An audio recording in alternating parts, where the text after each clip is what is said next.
Bismillahirrahmanirrahim. Assalamualaikum warahmatullahi wabarakatuh. Kami dari kelompok 8 akan menjelaskan tentang kawasan pengelolaan dalam teknologi pendidikan. Sebelumnya, saya Nuraini Mujitahidah akan menjelaskan terkait definisi pengelolaan.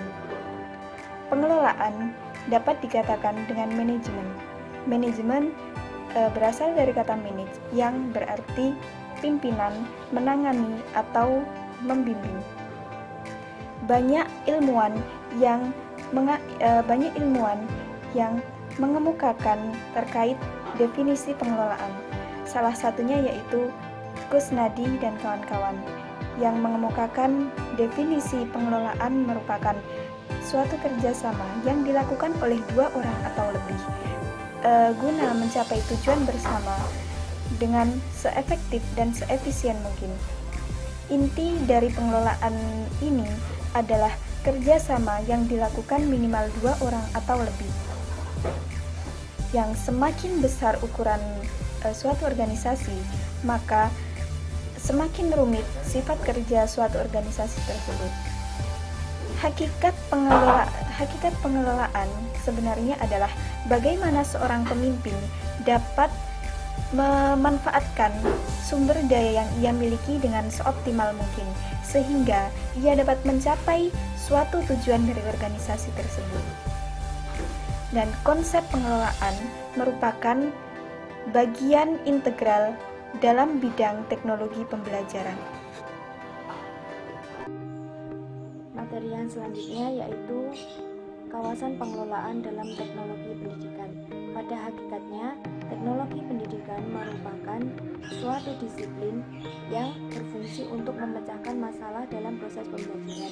Namun, seiring perkembangan sejarah dan ruang, maka definisi ini mengalami beberapa perubahan.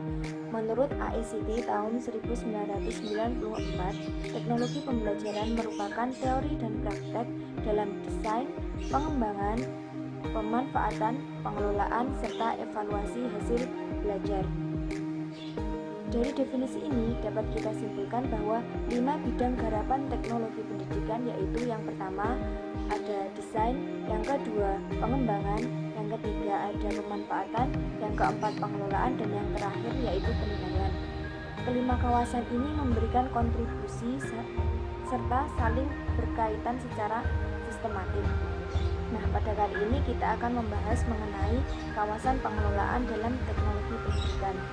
Ada beberapa cakupan dalam kawasan pengelolaan teknologi pendidikan, diantaranya yaitu yang pertama ada kawasan proyek. Dalam kawasan ini berfungsi sebagai perencanaan, monitoring, pengelolaan proyek desain, dan pengembangan. Yang selanjutnya yaitu pengelolaan sumber, meliputi perencanaan, pemantauan, pengendalian, sistem pelindung, dan pelayanan sumber.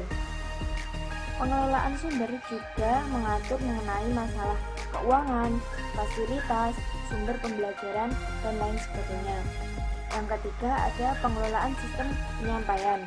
Ini meliputi perencanaan, pemantauan, pengendalian, yaitu cara bagaimana distribusi bahan pembelajaran itu dapat diorganisasikan. Kawasan ini juga memberi perhatian atas permasalahan produk seperti perangkat lunak, perangkat keras, dan sistem operatornya. Dan yang terakhir itu ada pengelolaan informasi. Dalam kawasan ini meliputi perencanaan, pemantauan, pengendalian cara penyampaian, dan pemindahan proses informasi agar tersedia sumber pembelajaran. Nah, oleh karena itu, setiap kawasan itu hendaknya dilakukan dengan penuh tanggung jawab agar tercapainya proses pembelajaran sesuai yang dicita-citakan. Saya Regita Cahyaning Tias akan menjelaskan materi selanjutnya dari kelompok kami, yaitu tentang penerapan kawasan pengelolaan teknologi pendidikan. Teknologi pembelajaran dalam proses penerapannya dapat dilaksanakan di semua tingkatan belajar, mulai dari tingkatan yang rendah sampai tingkatan yang tinggi. Penerapan kawasan pengelolaan teknologi pendidikan di Indonesia diharapkan memiliki manfaat dalam meningkatkan hasil belajar. Hasil belajar yang baik merupakan cita-cita dan harapan bagi setiap siswa dan mahasiswa, penyelenggara pendidikan, pemerintah maupun masyarakat. Lembaga pendidikan adalah salah satu tempat pencapaian hasil belajar, menyiapkan siswa agar memiliki ilmu pengetahuan, sikap, serta keterampilan. Maka, penyelenggara pendidikan harus dapat melakukan berbagai kebijakan dan upaya-upaya pembaharuan dalam bidang pendidikan.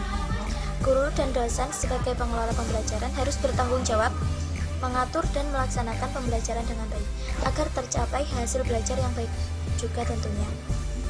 Maka salah satu faktor pendukung dalam mencapai hasil belajar yang baik adalah dengan memanfaatkan kawasan-kawasan teknologi pendidikan dalam aktivitas pembelajaran. Pemanfaatan kawasan teknologi pendidikan tersebut meliputi yang pertama, pemanfaatan media. Proses pemanfaatan media merupakan proses pengambilan keputusan berdasarkan pada spesifikasi desain pembelajaran. Dalam hal ini, urutan, karakteristik peserta didik, lingkungan belajar merupakan beberapa aspek yang harus diperhatikan. Yang kedua yaitu difusi inovasi. Difusi inovasi adalah proses berkomunikasi melalui strategi yang terencana dengan tujuan untuk diadopsi. Tujuan difusi inovasi ini adalah agar suatu medium dapat diterima dan digunakan dalam pembelajaran sehari-hari tanpa adanya keterpaksaan dari pihak manapun. Komunikasi yang mulus menjadi kunci dari suatu difusi.